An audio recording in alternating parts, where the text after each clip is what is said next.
અભ્યાસ એટલે કે ટેવ. ટેવ સારી પાડો તો સારી વસ્તુ મળે, પણ ટેવ ખરાબ ને ખોટી પાડો તો કુટેવ પડે. રોજ તમે સવારે વહેલા ઉઠી ભગવાનનું નામ દો, સાથે સાથે થોડી શરીરની કસરત કરો, એ સારી ટેવ છે. પણ રોજ તમે તમાકુ ખાઓ, દારૂ પીઓ, એ ખોટી ટેવ છે, કુટેવ છે. આપણે જોતા હોય છે કે આપણે જ્યારે નાનપણમાં હોઈએ છીએ તો નાનપણમાં આપણે શું ઈચ્છા હોય કે આપણે સાયકલ ચલાવીએ, બાઇસિકલને ચલાવવાની ઈચ્છા હોય. એટલે આપણે બાઇસિકલ શીખવાનો પ્રયત્ન કરીએ. આપણે બાઇસિકલ શીખીએ ત્યારે આપણા મોટા ભાઈ હોય કે પિતા એ સાયકલને પકડી રાખે અને આપણે પાછળથી એ સપોર્ટ કરે અને એ આપણે સાયકલ ચલાવવાનો પ્રયત્ન કરીએ.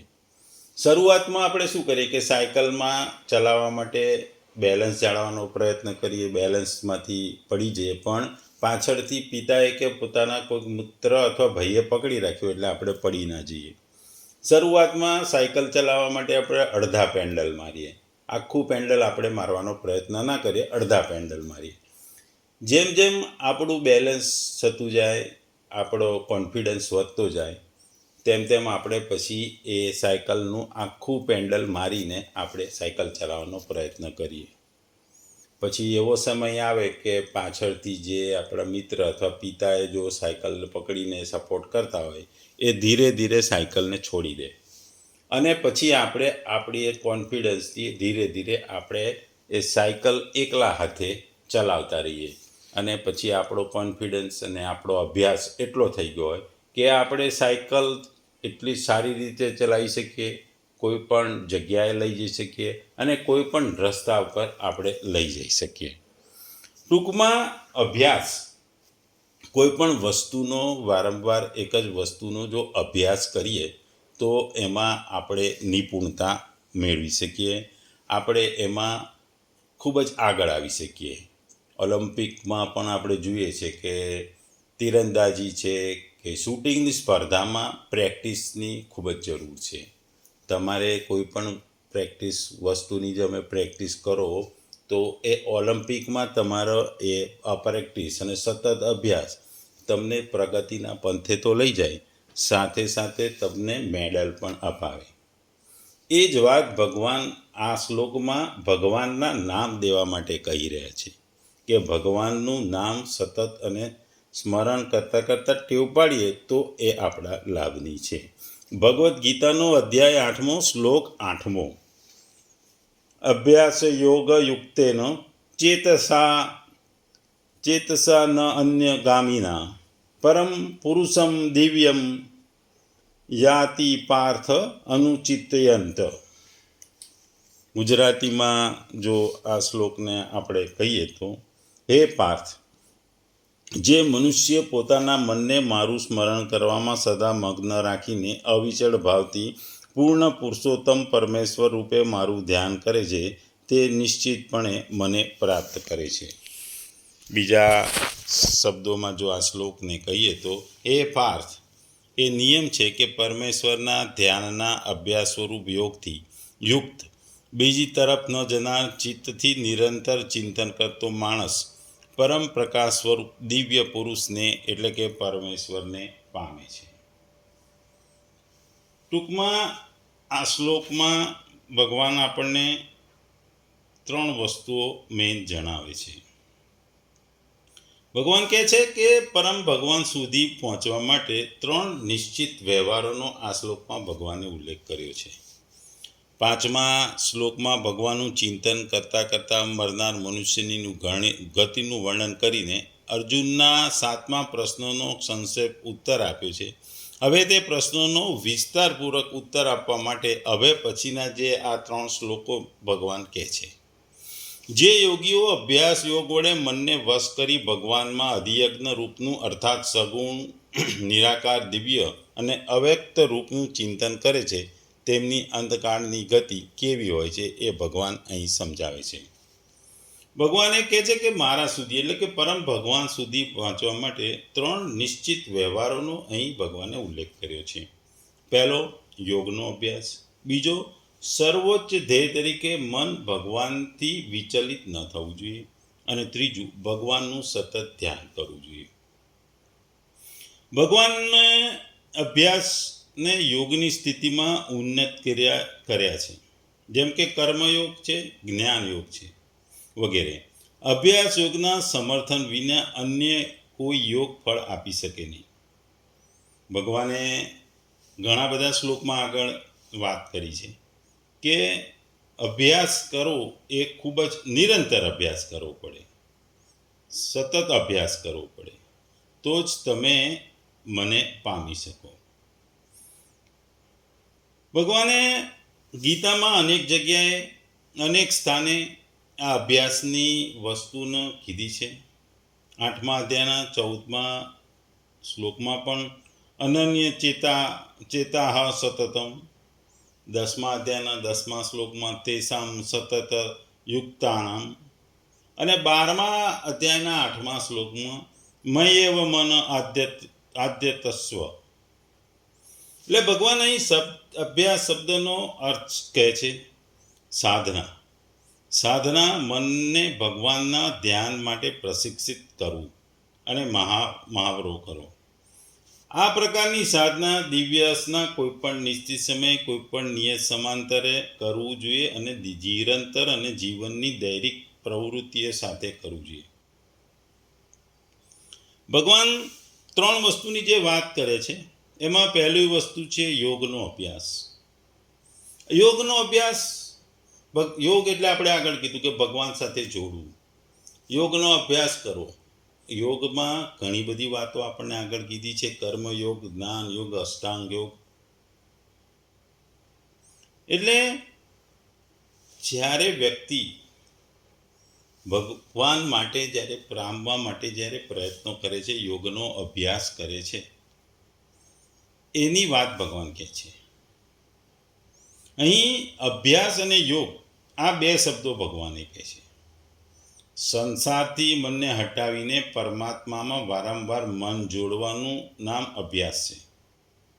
સંસારનો ત્યાગ કરી ભગવાન પ્રત્યે ભક્તિ કરવી એ અભ્યાસ છે. અને જે અભ્યાસ કરતા જે ક્ષમતા બને છે એનું નામ યોગ છે. સમત્વમ યોગ ઉચ્યતે એ 2 અધ્યાયના 48મા શ્લોકમાં પણ ભગવાને કીધું. અભ્યાસમાં મન લગાવવાથી પ્રસન્નતા થાય છે અને મન ન લાગવાથી ખિન્નતા અથવા ગુસ્સો ને એવું થાય છે. આ અભ્યાસ તો છે પરંતુ અભ્યાસ યોગ નથી. અભ્યાસ યોગ જ્યારે થાય ત્યારે જ થશે જ્યારે પ્રસન્નતા અને ખિન્નતા બંને ન થાય. જો ચિત્તમાં પ્રસન્નતા અને ખિન્નતા થઈ જાય તો પણ તેમને મહત્વ ના આપવું, કેવળ પોતાના લક્ષ્યને મહત્વ આપવું, પોતાનું લક્ષ્ય ઉપર દ્રઢ રહેવું, એ યોગ પણ યોગ છે ને એવા યોગથી યુક્ત ચિત્ત થવું કહે છે. ભગવાન આગળ કહે છે કે ચિત્ત અનન્યગામી ન હોય, અર્થાત પરમાત્મા સિવાય બીજું કોઈ લક્ષ્ય ન હોવું જોઈએ, જે બીજી વસ્તુ છે.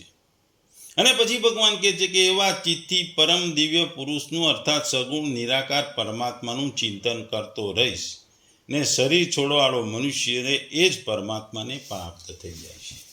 એટલે કે ભગવત પ્રાપ્તિ થાય છે. એટલે આ 3 સ્ટેપની ભગવાને વાત કરી છે. અભ્યાસ, યમ, નિયમ, આસન, પ્રાણાયામ, પ્રત્યાહાર, ધારણા અને ધ્યાનના અભ્યાસનું નામ એ અભ્યાસ યોગ છે. આવા અભ્યાસો વડે ચિત્તને સંપેકપણે વશ થઈ નિરંતર અભ્યાસમાં લાગેલું રહે તેને અભ્યાસ યોગ યુક્ત કહે છે. ભગવાન યોગ તો કરવાનું કહે છે, અભ્યાસ યોગ કરવાનું કહે છે. અભ્યાસ એટલે કાયમ કરવાનો રહેતો અભ્યાસ. એક દિવસ ભણો સ્કૂલમાં તે અભ્યાસ ના કહેવાય. 5મા ધોરણ સુધી ભણી સ્કૂલને બધું છોડી દો તો એ અભ્યાસ પૂર્ણ કહેવાય નહીં. તમે ભણી 12મું ધોરણ પાસ કરે તો તમે અને પછી આગળ ભણો, ગ્રેજ્યુએટ થાવ અને પછી આગળ પોસ્ટ ગ્રેજ્યુએટ થાવ. એમ અભ્યાસ પણ જુદી જુદી, જેમ ભણવામાં જુદા જુદા સ્ટેજ છે એમ અભ્યાસ પણ મહત્વનો છે. 1લા ધોરણ પાસ કરી, 2જું ધોરણ પાસ કરી, 4થા ધોરણ પછી સ્કૂલ છોડી દો તો અભ્યાસ પૂર્ણ થયો કે ના કહેવાય? અભ્યાસ અધૂરો છોડી દીધો કહેવાય. એટલે ભગવાન કહે છે કે નિરંતર કરવો પડે, ભગવાન પ્રત્યે ધ્યાન રાખવું પડે. તમારા ધ્યાનથી વિચલિત ના થવું જોઈએ. તમારું ધ્યેય જીવનમાં નક્કી હોવું જોઈએ. આજે કોઈ પણ વ્યક્તિનું ધ્યેય નક્કી હોય અને ધ્યેય પામવા માટે એને પ્રયાસ કરવાનો હોય. એ ધ્યેય માટે જે પ્રયાસ છે એ જ અભ્યાસ છે. આજે કોઈ વ્યક્તિ એમ કહે કે મારે મેરેથોન દોડમાં ભાગ લેવું છે અને મેરેથોન દોડમાં વિજેતા બનવું છે, તો એણે શું કરવું પડે કે રોજ દોડવાનો અભ્યાસ કરવો પડે. રોજ સવાર સાંજે એણે દોડવાનો અભ્યાસ કરવો પડે. રોજ 2 કિલોમીટર, 5 કિલોમીટર કે 10 કિલોમીટર દોડી એનો અભ્યાસ કરવો પડે. અને આ અભ્યાસ જો કરતા રહો તો જ્યારે તમે તમારું ધ્યેય પામવા માંગો, ધ્યેય માટે જ્યારે એની પરીક્ષા આવે કે એની કોમ્પિટિશન આવે, તો આ કરેલો અભ્યાસ કે રોજની જે પ્રેક્ટિસ કહો, કસરત કહો કે રોજની પ્રેક્ટિસ કહો, એ તમને એ ધ્યેય પામવામાં આપણને મદદ કરે છે. અહીં એ જ વાત ભગવાન કહે છે કે સર્વોચ્ચ ધ્યેય ભગવાનમાં રાખવાનું છે અને ભગવાનમાં સતત ધ્યાન રાખવાનું છે. સર્વોચ્ચ ધ્યેય તરીકે મન ભગવાનથી વિચલિત ન થવું જોઈએ અને ભગવાનનું સતત ધ્યાન કરવું જોઈએ. આ બે વસ્તુ ભગવાન કહે છે. ભગવાન કહે છે કે માણસે પ્રયત્ન તો કરવા જ પડે. જે ચિત્તને કોઈ પદાર્થ વિશેષના ચિંતનમાં લગાવવામાં આવે અને એ પછી તે ક્ષણ માત્ર માટે પણ તે ચિંતનને છોડે નહીં, અન્ય પદાર્થોનું ચિંતન કરે નહીં, જ્યાં લાગેલું છે ત્યાં જ લગાતાર નિરંતર એકનિષ્ઠ થઈ લાગેલું રહે, તે ચિત્તને નાન્યગામી અર્થાત બીજા કોઈ તરફ નહીં જનારું કહે છે. અહીં પરમેશ્વરનો વિષય છે. તેનાથી એમ સમજવું જોઈએ કે ચિત્ત પરમેશ્વરમાં જ લાગેલું રહે. અભ્યાસમાં લાગેલા અને બીજા કશા તરફ નહીં જનાર ચિત્ત થકી પરમેશ્વરના નિરાકાર સ્વરૂપનું જે ધ્યાન નિરંતર કરતા રહેવાનું છે, એવા ચિત્તને અનુચિંતન કહે છે. અહીં ભગવાને 2 શબ્દો વાપર્યો છે, પરમમ દિવ્યમ. આ વિશેષણો સાથે પુરુષમ પદનો પણ ઉપયોગ કર્યો છે. આ અધ્યાયના 4થા શ્લોકમાં જેને અધિયજ્ઞ કહેવામાં આવ્યું હતું અને 22મા શ્લોકમાં જેને પરમ પુરુષ કહીને સંબોધવામાં આવ્યું છે, એ ભગવાનના તે સૃષ્ટિ, સ્થિત અને સંહાર કરનારના સગુણ, નિરાકાર, સર્વવ્યાપી, અવ્યક્ત જ્ઞાન સ્વરૂપને અહીં દિવ્ય પરમ પુરુષ તરીકે કહેવામાં આવ્યું છે. તેનું ચિંતન કરતાં કરતાં તેને યથાર્થ રૂપે જાણી તેની સાથે તદ્રૂપ બની જવું, એ જ એને પામવું છે. ટૂંકમાં આ શ્લોકમાં ભગવાન આપણને અભ્યાસ માટેની વાત કરે છે. સામાન્ય ભાષામાં આપણે એને ટેવ કહીએ છીએ. આપણે જોતા હોઈએ છીએ કે આપણી એક પ્રકારની ટેવ હોય છે કે શરીરને તંદુરસ્ત રાખવા માટે સવારે વહેલા ઉઠી કસરત કરીએ. આ ટેવ એ રોજ કરવામાં આવે છે તે ટેવ છે ને એ આપણો નિરંતર અભ્યાસ છે. એ આપણે નિરંતર અભ્યાસ શેના માટે કરીએ છીએ કે આપણા શરીરને સ્વસ્થ રાખવા માટે રોજ સવારે કસરત કરીએ છીએ. એ વાત અહીં ઈશ્વરના વિષયમાં છે કે ઈશ્વર વિશેના એક જ વિચારનું વારંવાર પુનરાવર્તન એ અભ્યાસ છે. ધ્યાનનો અભ્યાસ કરતા દુનિયાવી વિચારો બંધ થાય છે અને સજાતીય વૃત્તિનો પ્રભાવ શરૂ થાય છે. આત્માના વિચારોનો એક ધારો સતત પ્રવાહ તે સજાતીય વૃત્તિઓ છે. આ જ અભ્યાસ છે અને આ અભ્યાસ એ જ યોગ છે. આ ધારા નિર્વિકલ્પ સમાધિ પરિણામ છે. સમાહિત મનમોડા એટલે કે મનની ક્ષમતાવાળા યોગી અંતે પરમાત્માને પામે છે. જેવી રીતે નદી તેના રૂપ અને નામનો ત્યાગ કરી દે છે અને સાગર સાથે એકરૂપ થઈ જાય છે. નદી નીકળે છે પહાડમાંથી, પણ છેલ્લે શું છે? એ સાગરને મળી જાય છે. એનું નામ જતું રહે છે, એનું રૂપ જતું રહે છે, એનો ફ્લો જતો રહે છે, છેલ્લે એ સાગરમાં સમાઈ જાય છે, એકરૂપ થઈ જાય છે. તેમ યોગી કે જે યોગ કરે છે, યોગી તેના નામ, રૂપ અને ગુણ અવગુણ બધામાંથી મુક્ત બની બ્રહ્મને સાથે એકરૂપ થાય છે, જેને આપણે સામાન્ય રીતે મોક્ષ કહીએ છીએ અથવા ભગવત પ્રાપ્તિ કહીએ છીએ. આપણા સનાતન ધર્મમાં ભગવાન દરેક વ્યક્તિની આપણે ઈચ્છા જાણીએ છીએ કે દરેક વ્યક્તિની છેલ્લી ઈચ્છા હોય છે ભગવત પ્રાપ્તિ અથવા મોક્ષ પ્રાપ્તિ. એ મોક્ષ તરફ જવા માટે ભગવાને અહીં આપણને 3 સ્ટેજ કયા છે. એક તો અભ્યાસ તો કરવાનો, ભગવાનનું સ્મરણ કરવાનું. ભગવાનનું સ્મરણ એ રોજ કરવાનું, એ એક જાતનો અભ્યાસ છે.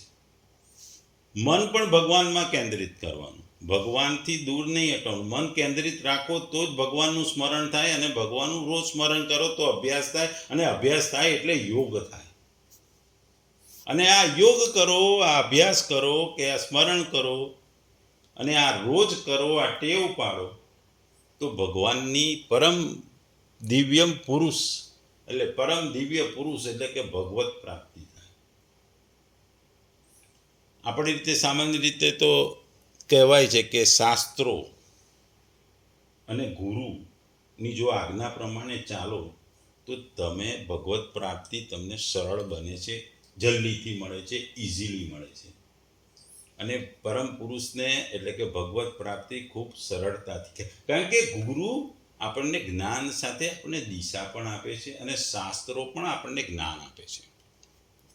એટલે શાસ્ત્રો અને ગુરુ એ બંને આપણને ભગવત પ્રાપ્તિ કે મોક્ષ પ્રાપ્તિ માટે આપણને રાહ ચીંધે છે, અભ્યાસ કરાવે છે, ભગવાનનું સ્મરણ કરાવે છે, અને એમાંથી આપણને યોગ કરાવી અને છેલ્લે સમાધિ સુધી લઈ જાય છે.